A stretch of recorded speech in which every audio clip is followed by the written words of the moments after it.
ನಮಸ್ಕಾರ. ವಿಚಾರ ವಿನಿಮಯಕ್ಕೆ ಸ್ವಾಗತ. ನಾವು ಕೋಟಿ ಚೆನ್ನಯ್ಯರ ಜೀವನ ಚರಿತ್ರೆಯನ್ನು ನೋಡ್ತಾ ಬರ್ತಾ ಇದ್ವಿ. ನಮ್ಮ ಹಿಂದಿನ ವಿಡಿಯೋದಲ್ಲಿ ಕೋಟಿ ಚೆನ್ನಯ್ಯ ಹಾಗೂ ಬುದ್ಧಿವಂತ ಮಲ್ಲಯ್ಯ ಮಂತ್ರಿಗಳ ನಡುವೆ ಇದ್ದಂತಹ ದ್ವೇಷ, ಕೋಟಿ ಚೆನ್ನಯ್ಯರು ಮಂತ್ರಿಯನ್ನು ಕೊಂದದ್ದು ಅಲ್ಲಿವರೆಗೂ ನೋಡಿದ್ವಿ. ಮುಂದೆ ಏನಾಗುತ್ತೆ ಅನ್ನೋದನ್ನ ನಾವು ಈ ವಿಡಿಯೋದಲ್ಲಿ ನೋಡೋಣ. ಮಂತ್ರಿಗಳನ್ನು ಕೊಂದಂತಹ ಕೋಟಿ ಚೆನ್ನಯ್ಯ ಅಲ್ಲಿಂದ ಮಂತ್ರಿಗಳ ಮನೆಗೆ ಹೋಗ್ತಾರ. ಹೋಗಿ ಅವರು ಮಂತ್ರಿಯ ಮಡದಿಯಾದಂತಹ ಅರಸಕ್ಕೆ ಅವರನ್ನ ಕರೀತಾರ. ಅರಸಕ್ಕೆ ಹೊರಗಡೆ ಬಂದು ನೋಡ್ತಾರೆ ಕೋಟಿ ಚೆನ್ನಯ್ಯ. ಇವ್ರನ್ನ ನೋಡಿ ಅವ್ರಿಗೆ ಆಶ್ಚರ್ಯ, ಇವ್ರು ಯಾಕೆ ಇಲ್ಲಿ ಬಂದ್ರು ಅಂತ. ಆಗ ಅವರು ಕೇಳ್ತಾರೆ, ಏನು ಕೋಟಿ ಚೆನ್ನಯ್ಯ, ನೀವು ಈ ಕಡೆ ಬಂದಿದ್ದೀರಾ, ಏನು ದಾರಿ ತಪ್ಪೋಯ್ತಾ ನಿಮ್ಗೆ, ಏನ್ ವಿಷಯ ಹೇಳಿ ಅಂತ ಕೇಳ್ತಾರ. ಆಗ ಕೋಟಿ ಹೇಳ್ತಾನೆ, ನಮಗೂ ಮಂತ್ರಿಗಳಿಗೂ ಒಂದು ಮನಸ್ತಾಪ ಇದ್ದಿದ್ದು ನಿಜ, ಆದ್ರೆ ಈಗ ನಮ್ಗೆ ಯಾವುದೇ ದ್ವೇಷ ಇಲ್ಲ. ನಾವು ಗದ್ದೆಯಿಂದ ಬರ್ತಾ ಇದ್ದಾಗ ನಮ್ಮನ್ನು ನೋಡಿದಂತಹ ಮಂತ್ರಿಗಳು, ನೀವು ಮನೆ ಕಡೆ ಹೋಗ್ತಾ ಇದ್ರೆ ನಮ್ಮ ಮನೆಗೆ ಹೋಗಿ ಒಂದು ಗಿಂಡಿ ಹಾಲು ಮತ್ತೆ ಒಂದು ಹರಿವಾಣದಲ್ಲಿ ವೀಳ್ಯದೆಲೆ ತಗೊಂಬರೋದಕ್ಕೆ ಹೇಳಿ ಅಂತ ಹೇಳಿದ್ರು ಅಂತ ಹೇಳ್ತಾರ. ಸರಿ ಅಂತ ಹೇಳ್ತಾರೆ ಅರಸಕ್ಕೆ.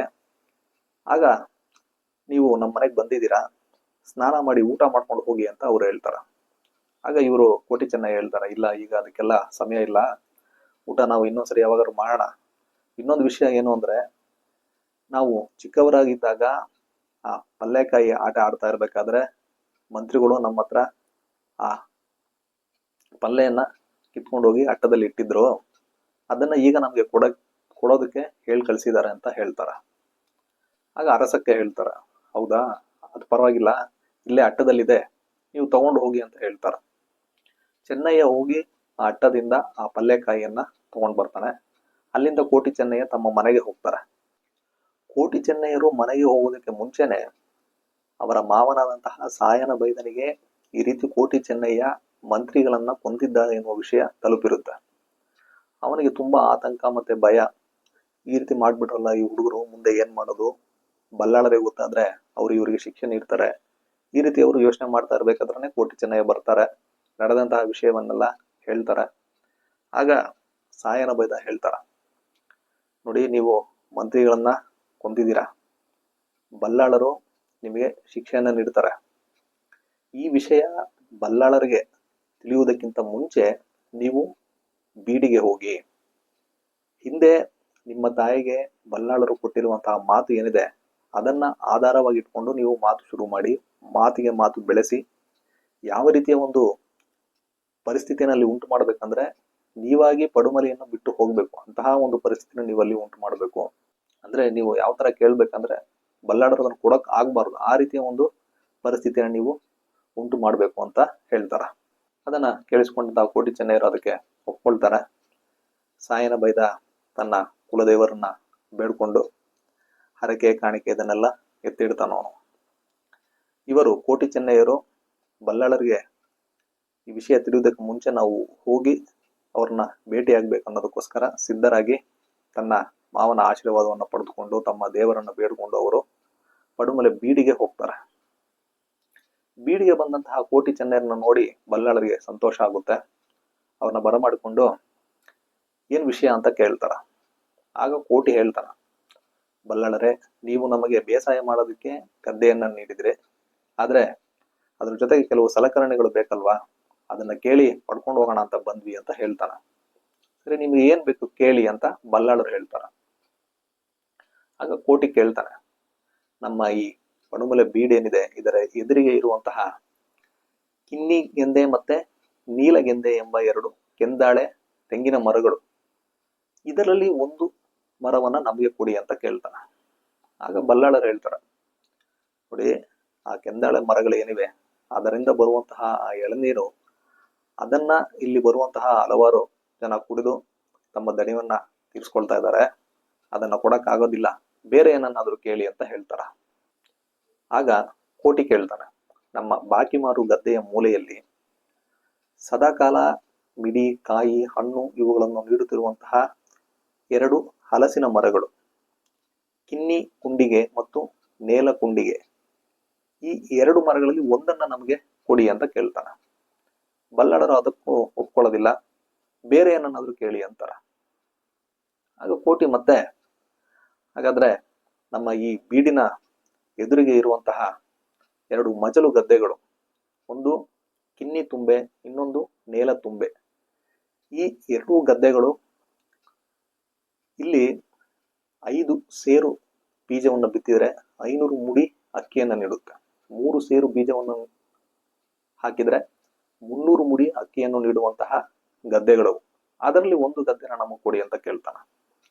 ಬಲ್ಲಾಳರು ಅದನ್ನು ಕೊಡಕ್ಕಾಗಲ್ಲ ಅಂತ ಹೇಳ್ತಾರ. ಆಗ ಚೆನ್ನಯ್ಯ ಹೇಳ್ತಾನೆ, ಬಲ್ಲಾಳರೇ, ನಮ್ಮ ಬೀಡಿನಲ್ಲಿ ಹಲವಾರು ದನ ಎಮ್ಮೆಗಳಿವೆ. ಅದರಲ್ಲಿ ಕಿನ್ನಿ ಕಾಲಿ ಮತ್ತೆ ನೇಲಕಾಲಿ ಎಂಬ 2 ಸರಳೆಮ್ಮೆಗಳಿವೆ. ತುಂಬಾ ಸಂಪದ್ಭರಿತವಾಗಿ ಹಾಲನ್ನು ನೀಡ್ತಾ ಬರ್ತಾ ಇದಾವೆ. ಆ ಎಮ್ಮೆಗಳಲ್ಲಿ ಒಂದು ಎಮ್ಮೆಯನ್ನು ನಮಗ್ ಕೊಡಿ ಅಂತ ಕೇಳ್ತಾನ. ಆಗ ಬಲ್ಲಾಳರು ಹೇಳ್ತಾರೆ, ನೋಡಿ, ನಮ್ಮ ಬೀಡಿನಲ್ಲಿ ಹಲವಾರು ಹಸು ಮತ್ತು ಎಮ್ಮೆಗಳಿವೆ.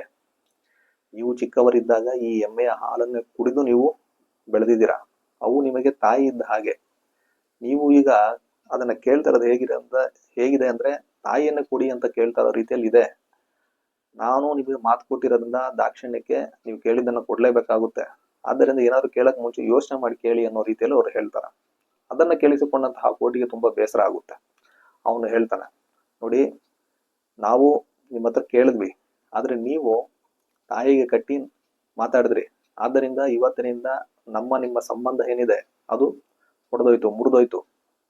ನಮಗೂ ಪಡುಮಲೆಗೂ ಇದ್ದಂತಹ ನಂಟು ಮುರಿದೋಯ್ತು ಅಂತ ಹೇಳಿ ತನ್ನ ಚೀಲದಲ್ಲಿದ್ದಂತಹ 5 ವೀಳ್ಯದ ಎಲೆಗಳನ್ನು ತೆಗೆದು ಅವುಗಳ ತೊಟ್ಟನ್ನ ಚಿವುಟಿ ಆ ಬಲ್ಲಾಳರ ಗದ್ದುಗೆಯ ಮೇಲೆ ಇಟ್ಟು ಗಡು ಇಡ್ತಾನವನು. ಗಡು ಇಟ್ಟು ಅಲ್ಲಿಂದ ಆ ಚಾವಡಿಯ ಮೆಟ್ಟಿಲನ್ನು ಇಳಿದು ಹೊರಟೋಗ್ತಾರ. ಬಲ್ಲಾಳರಿಗೆ ಸ್ವಲ್ಪ ಹೊತ್ತು ಏನಾಗ್ತದೆ ಅನ್ನೋದೇ ಅರ್ಥ ಆಗೋದಿಲ್ಲ. ಅವ್ರಿಗೆ ದಿಗ್ಭ್ರಮೆ. ನಾವು ಬೆಳೆಸಿದಂತಹ ಈ ಹುಡುಗರು ಅವರಾಗೆ ಬಂದ್ರು, ಏನೋ ಕೇಳಿದ್ರು, ಕೊಡಕ್ಕಾಗಿಲ್ಲ ಅಂತಿದ ತಕ್ಷಣ ಗಡು ಇಟ್ಟು ಈ ರೀತಿ ಹೊರಟೋದ್ರಲ್ಲ, ನಾವು ಅವರನ್ನು ಎಷ್ಟು ಅಭಿಮಾನದಿಂದ ಬೆಳೆಸಿದ್ವಿ, ಈ ರೀತಿ ಮಾಡ್ತಾ ಇದಾರಲ್ಲ, ಏನ್ ವಿಷಯ ಅಂತ ಅವ್ರು ಯೋಚನೆ ಮಾಡ್ತಾ ಇರ್ತಾರ. ಅಷ್ಟೊತ್ತಿಗೆ ಕೋಟಿ ಚೆನ್ನಯ್ಯರು ಮಂತ್ರಿಗಳಾಗಿದ್ದಂತಹ ಬುದ್ಧಿವಂತ ಮಲ್ಲಯ್ಯನ ಕೊಲೆ ಮಾಡಿರುವ ವಿಷಯವನ್ನ ಬಲ್ಲಾಳರಿಗೆ ತಿಳಿಸಲಾಗುತ್ತೆ. ಬಲ್ಲಾಳರು ಸ್ವಲ್ಪ ಹೊತ್ತು ಯೋಚನೆ ಮಾಡಿ ವಿಷಯಗಳನ್ನ ಅರ್ಥ ಮಾಡ್ಕೊಂಡು ಹೋಗ್ತಾ ಇರುವಂತಹ ಕೋಟಿ ಚೆನ್ನಯ್ಯರನ್ನ ಕರೀತಾರ. ನೋಡಿ, ಮಂತ್ರಿಗಳು ತೀರೋದ್ರು, ಅದು ಪರವಾಗಿಲ್ಲ, ಆದ್ರೆ ನೀವು ಪಡುಮಲೆನ ಬಿಟ್ಟು ಹೋಗ್ಬೇಡಿ, ನೀವು ಬನ್ನಿ ಅಂತ ಕರೀತಾರ. ಆಗ ಕೋಟಿ ಚೆನ್ನಯ್ಯರು ಹೇಳ್ತಾರೆ, ನಾವು ಒಮ್ಮೆ ಇಳಿದಂತಹ ಮೆಟ್ಟಿಲನ್ನ ಮತ್ತೆ ಹತ್ತೋದಿಲ್ಲ, ಅದೇ ರೀತಿ ಒಮ್ಮೆ ನೋಡಿದಂತಹ ಬಲ್ಲಾಳರ ಮುಖವನ್ನು ಮತ್ತೆ ನೋಡೋದಿಲ್ಲ. ನಾವು ಬೀಡಿಗೆ ಬೆನ್ನು ಮಾಡಿ ಹೊರಟಿದೀವಿ, ಆದ್ದರಿಂದ ಮತ್ತೆ ತಿರುಗಿ ನೋಡೋದಿಲ್ಲ ಅಂತ ಹೇಳಿ ಅವ್ರು ಹೊರಟೋಗ್ತಾರ. ಹೋಗ್ತಾ ಕೋಟಿ ಚೆನ್ನಯ್ಯ ಮಾತಾಡ್ಕೊಳ್ತಾರ, ಇವತ್ತಿಗೆ ನಮ್ಮ ಮತ್ತೆ ಪಡುಮಲೆಗೆ ಇದ್ದಂತಹ ನಂಟು ಮುರಿದೋಯ್ತು. ಇನ್ನು ನಾವು ಇಲ್ಲಿ ಇರುವ ಹಾಗಿಲ್ಲ, ನಾವು ಹೋಗಾಗಿದ್ರೆ ಇವತ್ತೇ ಹೊರಟೋಗೋಣ, ಎಲ್ಲಾದ್ರೇನು ಪರವಾಗಿಲ್ಲ ಅನ್ನೋ ರೀತಿಯಲ್ಲಿ ಮಾತಾಡ್ಕೊಂಡು ಅವ್ರು ಹೊರಡ್ತಾರ. ಬೆಟ್ಟಗಳನ್ನ ಏರಿ ಕಣಿವೆಗಳನ್ನ ಇಳಿದು ತಮ್ಮ ಪ್ರಯಾಣವನ್ನ ಮುಂದುವರಿಸ್ತಾ ಅವರು ಒಂದು ಹೊಳೆ ದಂಡೆ ಹತ್ರ ಬರ್ತಾರೆ. ಗೌರಿ ಹೊಳೆ ಅಂತ. ಅಲ್ಲಿ ಬಂದಾಗ ರಾತ್ರಿ ಆಗಿರುತ್ತೆ. ಅವ್ರು ಇಲ್ಲಿ ಯಾರಾದ್ರೂ ಇದಾರ ಅಂತ ನೋಡ್ತಾರ ಹೊಳೆಯನ್ನ ದಾಟೋದಕ್ಕೆ. ಆಗ ಅಲ್ಲಿದ್ದಂತಹ ಒಂದು ಸುಂಕದ ಕಟ್ಟೆಯಲ್ಲಿದ್ದಂತಹ ಕಾವಲುಗಾರ ಅವನು ಬಂದು, ನೀವು ಯಾರು ಅಂತ ಕೇಳ್ತಾನೆ. ನಾವು ದಾರಿ ಹೋಗರು, ಈ ರೀತಿ ಹೊಳೆ ದಾಟಿ ಹೋಗ್ಬೇಕು ಅಂತ ಹೇಳ್ತಾರ. ಆಗ ಅವನು ಹೇಳ್ತಾನೆ, ನೀವು ಸುಂಕವನ್ನು ಕಟ್ಟಿ ಆಮೇಲೆ ಹೋಗಿ ಅಂತ. ಆಗ ಇವ್ರು ಕೇಳ್ತಾರೆ, ಏನಕ್ಕೆ ಸುಂಕ ಕಟ್ಬೇಕು, ಯಾವ್ದು ಕಟ್ಬೇಕು ಅಂತ ಕೇಳ್ತಾ ಇದ್ದಾಗ ಆ ಕಾವಲುಗಾರ ಮತ್ತೆ ಇವರ ನಡುವೆ ಒಂದು ಮಾತುಕತೆ ನಡೀತಾ ಇರುತ್ತೆ. ಆಗ ಕೋಪಗೊಂಡಂತಹ ಚೆನ್ನಯ್ಯ ಏನ್ ಮಾಡ್ತಾನಂದ್ರೆ, ತನ್ನ ಈ ಸುರಿಯ ಅಂದ್ರೆ ಕತ್ತಿಯನ್ನ ತೆಗೆದು ನಿನಗೆ ಸುಂಕವನ್ನ ಕೊಡ್ಬೇಕಂತ ಕೇಳಿ ಆ ಕಾವಲುಗಾರನ್ನ ಎದುರಿಸ್ತಾನ ಅವನು. ಆಗ ಕಾವಲುಗಾರ ಇದ್ರೆ ಗೊತ್ತಿಲ್ಲದೆ ಕೇಳ್ಬಿಟ್ಟೆ, ದಯವಿಟ್ಟು ಕ್ಷಮಿಸಿ ಅಂತ ಕೇಳ್ಕೊಳ್ತಾನೆ. ಅವನ್ನ ಕ್ಷಮಿಸಿ ಅವರು ಆ ಹೊಳೆ ದಂಡೆಗೆ ಬರ್ತಾರ. ಈ ಹೊಳೆಯನ್ನು ದಾಟೋದಕ್ಕೆ ದೋಣಿ ದಾಟಿಸುವವನನ್ನ ಅವರು ಹುಡುಕ್ತಾರ. ಆಗ ಅವರು ಆ ದೋಣಿ ದಾಟಿಸುವವನನ್ನ ಕೂಗ್ತಾರ. 3 ಸರಿ ಕೂಗ್ತಾರ. ಅವನು ಆ ಮನೆಯಲ್ಲೇ ಇದ್ಕೊಂಡು, ನೀವು ಹೊಳೆಯನ್ನು ದಾಟಬೇಕಾದ್ರೆ ಈಜ್ಕೊಂಡ್ ಬನ್ನಿ, ಈಗ ರಾತ್ರಿ ಆಗಿದೆ, ನೀವು ಕೇಳಿದಾಗೆಲ್ಲ ಬಂದು ಹೊಳೆಯನ್ನ ದಾಟ್ಸಕ್ಕೆ ನಾನೇನ್ ನಿಮ್ಮ ಆಳ ಅನ್ನೋ ರೀತಿಯಲ್ಲಿ ಅವ್ನು ಹೇಳ್ತಾನ. ಇವ್ರು ಗೊತ್ತಾಗತ್ತೆ ಇವನು ಬರೋದಿಲ್ಲ ಅಂತ ಗೊತ್ತಾಗಿ ತಮ್ಮ ಕುಲದೇವರಾದಂತಹ ನಾಗಬ್ರಹ್ಮನನ್ನ ಪ್ರಾರ್ಥನೆ ಮಾಡ್ಕೊಂಡು ಅವರು ನೀರಿಗೆ ಇಳಿತಾರ. ನೀರಿನಲ್ಲಿ ನಡ್ಕೊಂಡು ಬರ್ತಾರ. ಅದನ್ನ ನೋಡಿದಂತಹ ಆಚೆ ದಡದಲ್ಲಿದ್ದಂತಹ ದೋಣಿ ದಾಟಿಸುವವನು ಭಯಪಟ್ಟು ಆಶ್ಚರ್ಯಕ್ಕೊಳಗಾಗಿ ಇವ್ರು ಯಾರೋ ಗೊತ್ತಿಲ್ಲದೆ ನಾವು ಮಾತಾಡ್ಬಿಟ್ವಲ್ಲ, ಅವ್ರು ಏನ್ ಮಾಡ್ತಾರೋ ಅನ್ನೋ ರೀತಿಯಲ್ಲಿ ಭಯ ಪಡ್ತಾ ಇರ್ತಾನ. ಆಗ ಹೊಳೆ ದಂಡೆಗೆ ಬಂದಂತಹ ಕೋಟಿ ಚೆನ್ನಯ್ಯರ ಕಾಲನ್ನು ಹಿಡ್ಕೊಂಡು ಅವನು ಕ್ಷಮೆ ಕೇಳ್ತಾನ. ಅವನ್ನ ಕ್ಷಮಿಸಿ ಅವರು ತಮ್ಮ ಪ್ರಯಾಣವನ್ನ ಮುಂದುವರಿಸ್ತಾರ. ರಾತ್ರಿ ವಿಶ್ರಾಂತಿ ಪಡ್ಕೊಂಡು ಮತ್ತೆ ತಮ್ಮ ಪ್ರಯಾಣವನ್ನ ಮುಂದುವರಿಸ್ತಾರೆ. ಹೀಗೆ ಬರ್ತಾ ಇರ್ಬೇಕಾದ್ರೆ ಒಂದು ಅರಳಿ ಕಟ್ಟೆ ಕಾಣುತ್ತೆ. ಅಲ್ಲಿ ಅವರು ಬಂದಾಗ ಆ ಅರಳಿ ಕಟ್ಟೆಯಲ್ಲಿ ಸಗಣಿಯನ್ನ ಸಾರಿಸಿ ಶುದ್ಧವಾಗಿ ಇಡಲಾಗಿರುತ್ತೆ. ಅದರ ಮೇಲೆ ಒಂದು ಗಡಿಗೆಯಲ್ಲಿ ನೀರನ್ನ ಇಟ್ಟಿರ್ತಾರೆ. ಮತ್ತೆ ಪಕ್ಕದಲ್ಲಿ ಒಂದು ಕೈದಂಬೆ ಇರುತ್ತೆ. ಇವ್ರಿಗೆ ನೋಡಿ ಅರ್ಥ ಆಗುತ್ತೆ, ಇದು ಹಸರು ನೀಡೋದಕ್ಕೆ ಇರುವಂತಹ ಸ್ಥಳ, ಅಂದ್ರೆ ದಣಿ ವಾರಿಸ್ಕೊಳ್ಳೋದಕ್ಕೆ ಇಲ್ಲಿ ಏರ್ಪಾಡು ಮಾಡಲಾಗಿದೆ ಅಂತ ಗೊತ್ತಾಗುತ್ತೆ. ಅವರು ಯಾರಾದ್ರೂ ಇದ್ದೀರಾ ಅಂತ ಕೂಗಿ ಕೇಳ್ತಾರ. ಆಗ ಆ ಅರಳಿಕಟ್ಟೆಯ ಹಿಂದೆ ಇದ್ದಂತಹ ಒಂದು ಮಾಡು, ಅಲ್ಲಿಂದ ಒಬ್ಬ ವಯಸ್ಸಾದಂತಹ ವೃದ್ಧ ಬ್ರಾಹ್ಮಣರು ಬರ್ತಾರ. ಅವರು ಆ ಕಟ್ಟೆಯ ಮೆಟ್ಟಿಲನ್ನು ಏರಿ ಬಂದು, ನೀವು ಯಾರು ಅಂತ ಕೇಳ್ತಾರೆ. ಈ ರೀತಿ ನಾವು ದಾರಿಯಲ್ಲಿ ಹೋಗ್ತಾ ಇದ್ವಿ, ದಣಿ ವಾರಿಸ್ಕೊಳ್ಬೇಕು ಅಂತ ಹೇಳಿದಾಗ, ನಾನು ನಿಮ್ಗೆ ನೀರು ಕೊಡ್ತೀನಿ, ಆದ್ರೆ ಅದಕ್ಕೆ ಮುಂಚೆ ನೀವು ಯಾವ ಜಾತಿಗೆ ಸೇರಿದವರು ಅಂತ ಕೇಳ್ತಾರ. ಆಗ ಇವ್ರು ಹೇಳ್ತಾರೆ, ನಾವು ಬಿಲ್ಲವರು ಅಂತ. ಹಾಗಾದ್ರೆ ಈ ತೆಂಕು ಬದಿಗೆ ಬನ್ನಿ, ಈ ಕೈದಂಬೆಯಿಂದ ನೀರು ಕೊಡ್ತೀನಿ ಅಂತ ಹೇಳ್ತಾರ. ಆಗ ಚೆನ್ನ ಹೇಳ್ತಾನೆ, ಅದ್ರಲ್ಲಿ ನೀವೇನು ಕೊಡೋದ್ ಬೇಡ, ನನ್ನ ಈ ಸೂರ್ಯ ಇದೆ, ಇದನ್ನ ನಾನು ಅದರ ತುದಿಯನ್ನ ನನ್ನ ಬಾಯಿಗೆ ಇಟ್ಕೊಳ್ತೀನಿ, ನೀವು ಅದಕ್ಕೆ ನೀರು ಹಾಕಿದ್ರೆ ಸಾಕು ಅಂತ ಹೇಳ್ತಾನೆ. ಹೇಳಿ ಆ ಸೂರ್ಯ ಕತ್ತಿಯ ತುದಿಯನ್ನ ತನ್ನ ಬಾಯಿಗೆ ಇಟ್ಕೊಳ್ತಾನೆ. ಅವರು ಅದಕ್ಕೆ ನೀರು ಹಾಕ್ತಾರೆ. ಅದು ಒಂದು ಸ್ವಲ್ಪವೂ ಕೆಳಗೆ ಚೆಲ್ಲದ ಹಾಗೆ ಚೆನ್ನಯ್ಯ ಕುಡಿಯೋದನ್ನ ನೋಡಿ ಆ ವಯಸ್ಸಾದಂತಹ ಬ್ರಾಹ್ಮಣಿಗೆ ಆಶ್ಚರ್ಯ ಆಗುತ್ತೆ. ಅವ್ರು ಕೇಳ್ತಾರೆ, ಯಾರಪ್ಪ ನೀವು ಅಂತ. ಆಗ ಅವ್ರು ಹೇಳ್ತಾರೆ, ಈ ರೀತಿ ನಾವು ಕೋಟಿ ಚೆನ್ನಯ್ಯ ಅಂತ ಪಡುಮಲೆಯಿಂದ ಬರ್ತಾ ಇದೀವಿ ಅಂತ. ನೀವ್ ಯಾರು ಅಂತ ಕೋಟಿ ಕೇಳ್ತಾನೆ. ನನ್ನ ಹೆಸರು ರಾಮ ಜೋಯ್ಸ ಅಂತ, ನಾನು ಇಲ್ಲಿ ಬಲ್ಮೆ ಹೇಳೋದು ಅಂದ್ರೆ ಜ್ಯೋತಿಷ್ಯ ಹೇಳೋದು, ಮತ್ತೆ ಈ ಹಸರು ನೀಡೋದು, ಬಂದವರಿಗೆ ದಣಿ ಬಾರಿಸ್ಕೊಳ್ಳೋದಕ್ಕೆ ನೀರು ಕೊಡೋದು, ಈ ರೀತಿ ಕೆಲಸ ಮಾಡ್ತಾ ಇದ್ದೀನಿ ಅಂತ ಹೇಳ್ತಾರ. ಆಗ ಕೋಟಿ ಹೇಳ್ತಾನೆ, ಸ್ವಲ್ಪ ನಮ್ಮ ಭವಿಷ್ಯವನ್ನು ನೋಡಿ ಹೇಳಿ ಅಂತ ಕೇಳಿದಾಗ ಇವರು ತಮ್ಮ ಮಾಡಿಗೆ ಹೋಗಿ ಈ ಕವಡೆ, ಜ್ಯೋತಿಷದ ಪುಸ್ತಕ, ಚಾಪೆ ಇದೆಲ್ಲ ತಗೊಂಡ್ಬಂದು ಅರಳಿಕಟ್ಟೆ ಮೇಲೆ ಜೇಡಿ ಮಣ್ಣಿನಲ್ಲಿ ಈ ರಾಶಿಗೆ ಉದ್ದ ಅಗಲವಾಗಿ ಗೆರೆಗಳನ್ನೆಲ್ಲ ಎಳೆದು ಅವರು ಈ ರಾಶಿಗೆ ಕಾಣಿಕೆ ಇಡಿ ಅಂತ ಹೇಳ್ತಾರ. ಕಾಣಿಕೆ ಇಟ್ಟ ನಂತರ ಕವಡೆಯನ್ನ ಹಾಕಿ ಲೆಕ್ಕಾಚಾರ ಮಾಡಿ, ನೋಡಿ ನೀವು ಅಪಾಯದಿಂದ ಬಂದಿದ್ದೀರಾ, ಅದೇ ರೀತಿ ನೀವು ಹೋಗೋ ದಾರಿಯಲ್ಲೂ ತುಂಬಾ ಅಪಾಯ ಇದೆ ಅಂತ ಹೇಳಿ, ಇಲ್ಲಿಂದ ನೀವು ಮುಂದೆ ಹೋದಾಗ ಗಂಡಾಂತರ ಇದೆ ಅನ್ನೋ ರೀತಿಯಲ್ಲಿ ಹೇಳ್ತಾರ. ಆಮೇಲೆ ನಿಮ್ಮ ಕುಲದೇವರು ಯಾವುದು ಅಂತ ಕೇಳ್ತಾರ. ಇವರು ಕೆಮ್ಮಲಜೆ ನಾಗಬ್ರಹ್ಮ ಅಂತ ಹೇಳಿದಾಗ, ನಿಮ್ಮ ಕುಲದೇವರಿಗೆ ನೀವು ತೀರಿಸಬೇಕಾದಂತಹ ಒಂದು ಹರಕೆ ಬಾಕಿ ಇದೆ, ಅದನ್ನು ನೀವು ತೀರಿಸಬೇಕಾಗುತ್ತೆ ಅಂತ ಹೇಳ್ತಾರ. ಆಗ ಇವ್ರು ಹೇಳ್ತಾರ, ಹೌದು, ನಮ್ಮ ತಾಯಿ ಗರ್ಭವತಿಯಾಗಿದ್ದಾಗ ಅವರು ನಾಗಬ್ರಹ್ಮರಲ್ಲಿ ಬೇಡ್ಕೊಂಡಿದ್ರು, ಆ ಹರಕೆಯನ್ನು ನಾವು ತೀರಿಸ್ತೀವಿ ಅಂತ ಹೇಳಿ ಅವರಿಗೆ ನಮಸ್ಕಾರ ಮಾಡಿ ಅವರು ತಮ್ಮ ಪ್ರಯಾಣವನ್ನ ಮುಂದುವರಿಸ್ತಾರ. ಕೋಟಿ ಚೆನ್ನಯ್ಯ ಆ ಕಾಡಿನಲ್ಲಿ ತಮ್ಮ ಪ್ರಯಾಣವನ್ನ ಬೆಳೆಸ್ತಾ ಇದ್ದಾರೆ.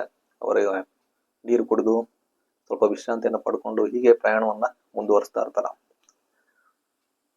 ರಾತ್ರಿ ಕಳೆದು ಅವರು ಬೆಳಗ್ಗೆ ಆದಾಗ ತಮ್ಮ ಪ್ರಯಾಣವನ್ನ ಮುಂದುವರಿಸ್ತಾ ಅವರಿಗೆ ವಿಶ್ರಾಂತಿ ಪಡ್ಕೊಬೇಕು ಅಂತ ಒಂದು ಮರದ ಕೆಳಗಡೆ ಇರುವಂತಹ ಕಲ್ಲು, ಅದರ ಮೇಲೆ ಕೂತ್ಕೊಂಡು ಮಾತಾಡ್ತಾ ಇರ್ತಾರ. ಆಗ ಆ ದಾರಿಯಲ್ಲಿ ಇಬ್ಬರು ಹೆಂಗಸರು ಬರ್ತಾ ಇರ್ತಾರ. ಇವ್ರ ಹತ್ರ ಬಂದಾಗ ಇವ್ರನ್ನ ನೋಡಿ ನಗ್ತಾರ.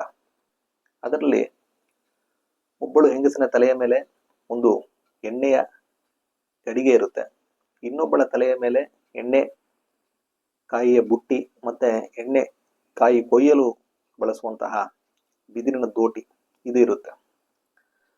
ಆಗ ಅವ್ರು ಹೇಳ್ತಾರ, ಕೋಟಿ ಚೆನ್ನಯ್ಯ ಕೇಳ್ತಾರ, ನಾವು ಅಪರಿಚಿತರು, ನೀವು ಯಾರಂತಾನೆ ನಮ್ಗೆ ಗೊತ್ತಿಲ್ಲ, ಇವು ನಮ್ಮನ್ನ ನೋಡಿ ನಗ್ತಾ ಇದ್ರಲ್ಲ, ಏನ್ ವಿಷಯ ಅಂತ ಕೇಳ್ತಾನ. ಆಗ ಅವ್ರು ಹೇಳ್ತಾರೆ, ಏನಿಲ್ಲ, ನನ್ನ ಹೆಸರು ಕಾಂತಮ್ಮ ಅಂತ, ಇವಳ ಹೆಸರು ದುಗ್ಗಮ್ಮ ಅಂತ. ನಾವು ಈ ಎಣ್ಣೆ ಕಾಯಿಯನ್ನ ಕೊಯ್ದು ಅದರಿಂದ ಎಣ್ಣೆಯನ್ನ ಮಾಡಿ ಮಾರ್ತೀವಿ. ಇಲ್ಲಿ ಪಕ್ಕದಲ್ಲಿ ಪಂಜ ಅಂತ ಊರಿದೆ, ಅಲ್ಲಿ ಕೇಮರ ಬಲ್ಲಾಳ ಅಂತ ರಾಜ ಇದ್ದಾನೆ, ಅವನ ಮಂತ್ರಿ ಹೆಸರು ಚಂದುಗಿಡಿ ಅಂತ. ಇತ್ತೀಚೆಗೆ ಪಡುಮರಿಯಲ್ಲಿ ಕೋಟಿ ಚೆನ್ನಯ್ಯ ಎಂಬ ಯುವಕರು ಅಲ್ಲಿನ ಮಂತ್ರಿಗಳನ್ನ ಕೊಂದು ಊರನ್ನು ಬಿಟ್ಟಿದ್ದಾರೆ ಅನ್ನೋ ವಿಷಯ ಗೊತ್ತಾಗಿ ಈ ಚಂದುಗುಡಿ ಅನ್ನೋನು ಆ ಕೋಟಿ ಚೆನ್ನಯ್ಯ ಒಂದು ವೇಳೆ ಪಂಚಕ್ಕೆ ಬಂದರೆ ಅವರನ್ನ ಹಿಡಿಬೇಕು ಅಂತ ತಮ್ಮ ಆಳುಗಳನ್ನ ಕಳಿಸಿದಾನೆ. ಅವರು ಅಲ್ಲಿ ಪಕ್ಕದಲ್ಲಿ ಇರುವಂತಹ ನೆಲ್ಲಿ ಮರದ ಕಾಡು, ಅದರಲ್ಲಿ ಅವರು ಕೊಂಚಾಗ್ತಾ ಕೂತಿದ್ದಾರೆ ಅಂತ ಹೇಳ್ತಾರ. ನಿಮ್ಮನ್ನ ನೋಡಿದ್ರೆ ಆ ಯುವಕರ ರೀತಿ ಕಾಣ್ತಾ ಇತ್ತು, ಅದಕ್ಕೆ ನಿಮ್ಗೆ ಈ ವಿಷಯವನ್ನ ಹೇಳ್ತಾ ಇದೀವಿ ಅಂತ ಹೇಳ್ತಾರ. ಆಗ ಕೋಟಿ ಚೆನ್ನಯ್ಯರು, ಹೌದು, ನಾವೇ ಆ ಕೋಟಿ ಚೆನ್ನಯ್ಯರು, ನಮ್ಗೆ ಈ ವಿಷಯವನ್ನ ನೀವು ತಿಳಿಸಿದಕ್ಕೆ ತುಂಬಾ ಧನ್ಯವಾದಗಳು. ನೀವು ಈ ರೀತಿ ಕಷ್ಟವಾದ ಕೆಲಸವನ್ನ ಮಾಡ್ತಾ ಇದ್ದೀರಾ, ನಿಮಗೆ ಬೇರೆ ಕೆಲಸ ಸಿಕ್ಕಿ ನೀವು ಚೆನ್ನಾಗಿರ್ಬೇಕು, ನಿಮ್ಮ ಮನೆಯಲ್ಲಿ ಸಂಪತ್ತು ಚೆನ್ನಾಗಿ ಬೆಳಿಬೇಕು, ಅದಕ್ಕಾಗಿ ನಾವು ದೇವರಲ್ಲಿ ಪ್ರಾರ್ಥಿಸ್ಕೊಳ್ತೀವಿ ಅಂತ ಹೇಳಿ ಅವ್ರನ್ನ ಅರಸಿ ನಾವು ಈ ಅಪಾಯದಿಂದ ತಪ್ಪಿಸ್ಕೊಳ್ತೀವಿ, ಏನು ಭಯ ಪಡಬೇಡಿ ಅಂತ ಹೇಳಿ ಅವರು ಮುಂದೆ ನಡೀತಾರ. ಪಂಜ ಅನ್ನೋದು ಈ ಪಡುಮಲೆಗೆ ಪಕ್ಕದಲ್ಲಿರುವಂತಹ ಒಂದು ಊರು. ಆ ಊರಿನ ಬಲ್ಲಾಳನ ಹೆಸರು ಕೇಮರ ಅಂತ. ಅವನ ಮಂತ್ರಿ ಚಂದುಗಿಡಿ. ಈ ಚಂದುಗಿಡಿ ಮತ್ತೆ ಕೇಮರ ಬಲ್ಲಾಳ ಇವರಿಬ್ರು ಚಿಕ್ಕ ವಯಸ್ಸಿನಿಂದಲೇ ಸ್ನೇಹಿತರು, ಒಟ್ಟಿಗೆ ಓದಿರ್ತಾರೆ, ಒಟ್ಟಿಗೆ ಬೆಳೆದಿರ್ತಾರೆ. ಈ ಯಾವಾಗ ಈ ಕೇಮರ ಬಲ್ಲಾಳನಾಗ್ತಾನೋ ಆಗ ಈ ಚಂದುಗಿಡಿ ಅಲ್ಲಿ ಬೀಡಿನಲ್ಲಿ ಬಂದು ಈ ಅರಸರ ಕೆಲಸಗಳಲ್ಲೆಲ್ಲ ತಲೆ ಹಾಕಿ ಅವನ ನಿಯಂತ್ರಣಕ್ಕೆ ಕೆಲವೊಂದು ವಿಷಯಗಳನ್ನೆಲ್ಲ ತಗೊಳ್ತಾನವನು. ನಿಧಾನವಾಗಿ ತನ್ನ ಸ್ನೇಹಿತನಾದ ಕೇಮರ ಬಲ್ಲಾಳ ತಾನು ಹೇಳುವಂತೆ ಮಾಡೋ ರೀತಿಯಲ್ಲಿ ಅವನು ಒಂದು ನಿಯಂತ್ರಣವನ್ನ ತಗೊಳ್ತಾನ. ಆದ್ದರಿಂದ ಪ್ರಜೆಗಳಿಗೂ ಸಹ ಇವನ ಮೇಲೆ ಒಳ್ಳೆ ಅಭಿಪ್ರಾಯ ಇರೋದಿಲ್ಲ. ಅದೇ ರೀತಿ ಇದಕ್ಕೆ ಮೊದಲು ಅಂದ್ರೆ ಕೇಮರ ಬಲ್ಲಾಳರ ತಂದೆ ಬಲ್ಲಾಳರಾಗಿದ್ದಾಗ ಅವರ ಮಂತ್ರಿಯಾಗಿದ್ದಂತಹ ಪಯ್ಯ ಬೈದ ಅವನ ಸ್ಥಾನವನ್ನು ನಿಧಾನವಾಗಿ ಆಕ್ರಮಿಸ್ಕೊಳ್ತಾನ. ಈಗಿನ ಬಲ್ಲಾಳರು ಸಹ ಇವನು ಏನ್ ಹೇಳ್ತಾನೋ ಅದನ್ನೇ ಕೇಳ್ತಾ ಇರ್ತಾರ. ಆ ರೀತಿಯ ಒಂದು ಪರಿಸ್ಥಿತಿ ಇರುತ್ತೆ. ಅಂತಹ ಪರಿಸ್ಥಿತಿಯಲ್ಲೇ ಪಡುಮಲೆಯಲ್ಲಿ ಈ ರೀತಿ ಆಗಿ ಕೋಟಿ ಚೆನ್ನಯ್ಯ ಊರನ್ನು ಬಿಟ್ಟಿದ್ದಾರೆ ಅನ್ನೋ ವಿಷಯ ಈ ಚಂದುಗಿಡಿ ಗೊತ್ತಾಗುತ್ತೆ. ಆದ್ದರಿಂದ ಅವರನ್ನು ಹಿಡಿಯಲು ಇವನು ಆಳುಗಳನ್ನ ಕಳಿಸಿರ್ತಾನೆ. ಆ ಆಳುಗಳು ಈಗ ಆ ನೆಲ್ಲಿಕಾಯಿ ಮರದ ಕಾಡಿನಲ್ಲಿ ಕಾಯ್ತಾ ಇರ್ತಾರ. ವಿಷಯವನ್ನು ತಿಳಿದುಕೊಂಡು ಅಲ್ಲಿಗೆ ಬರುತ್ತಿದ್ದಂತಹ ಕೋಟಿ ಚೆನ್ನಯ್ಯರು ಕೆಲವೊಂದು ಸಾಹಸಗಳನ್ನು ಮಾಡುವ ಮೂಲಕ ಆ ಅಪಾಯದಿಂದ ತಪ್ಪಿಸ್ಕೊಳ್ತಾರ. ಈಗ ಕೋಟಿ ಚೆನ್ನಯ್ಯರಿಗೆ ತಾವು ಊರು ಬಿಡುವುದಕ್ಕೆ ಮುಂಚೆ ತಮ್ಮ ಮಾವನಾದಂತಹ ಸಾಯನ ಬೈದ ಹೇಳಿದಂತಹ ಒಂದು ವಿಷಯ ಜ್ಞಾಪಕ ಬರುತ್ತೆ. ಏನು ಅಂದ್ರೆ, ಸಾಯನ ಬೈದ ಹೇಳಿರ್ತಾನೆ, ನೀವು ಒಂದು ವೇಳೆ ಪಂಜಕ್ಕೆ ಹೋದ್ರೆ ಅಲ್ಲಿ ಪಂಜಗುತ್ತಿ ಎಂಬ ಸ್ಥಳದಲ್ಲಿ ಪಯ್ಯ ಬೈದ ಅಂತ ಇದ್ದಾನೆ. ಅವನು ಮೊದಲು ಮಂತ್ರಿಯಾಗಿದ್ದ, ಅವನಿಗೆ ಬೇರೆ ಯಾರು ಅಲ್ಲ, ನಿಮ್ಮ ಅಕ್ಕನಾದಂತಹ ಕಿನ್ನಿ ದಾರು ಅವಳ ಗಂಡ ಅವನು, ಅಲ್ಲಿ ಹೋಗಿ ನಿಮ್ಗೆ ಸಹಾಯ ಸಿಗುತ್ತೆ ಅಂತ ಹೇಳಿರ್ತಾನ. ಅದು ಜ್ಞಾಪಕ ಬಂದು ಈಗ ಕೋಟಿ ಚೆನ್ನಯ್ಯರು ಈ ಪಂಜಗುತ್ತಿ ಎಲ್ಲಿದೆ ಅಂತ ಕೇಳೋಣ ಅಂತ ಅಲ್ಲಿದ್ದಂತಹ ದನ ಕಾಯು ಹುಡುಗರ ಹತ್ರ ಕೇಳಿ ತಿಳ್ಕೊಳ್ತಾರ. ಈ ಕಿನ್ನಿದಾರು ನಾನು ಮೊದಲೇ ಹೇಳಿದ ಹಾಗೆ ಸಾಯನ ಬೈದನ ನಿಜವಾದ ತಂಗಿ ದೇಯಿ, ಅವಳಿಗೆ ಮತ್ತೆ ಅವಳ ಗಂಡನಾದಂತಹ ಕಾಂತನ ಬೈದ ಇವರಿಗೆ ಜನಿಸಿದಂತಹ ಮಗಳೇ ಈ ಕಿನ್ನಿದಾರು. ಅವಳಿಗೆ ಮದುವೆಯಾಗಿ ಈಗ ಪಂಜದಲ್ಲಿರ್ತಾಳ. ಅಲ್ಲಿಗೆ ಹೋಗೋದಕ್ಕೆ ಕೋಟಿ ಚೆನ್ನಯ್ಯರು ನಿರ್ಧಾರ ಮಾಡ್ತಾರ. ಮುಂದೆ ಏನಾಯ್ತು ಅನ್ನೋದನ್ನ ನಾವು ನಮ್ಮ ಮುಂದಿನ ವಿಡಿಯೋದಲ್ಲಿ ನೋಡೋಣ. ಅಲ್ಲಿವರೆಗೂ ನಮಸ್ಕಾರ.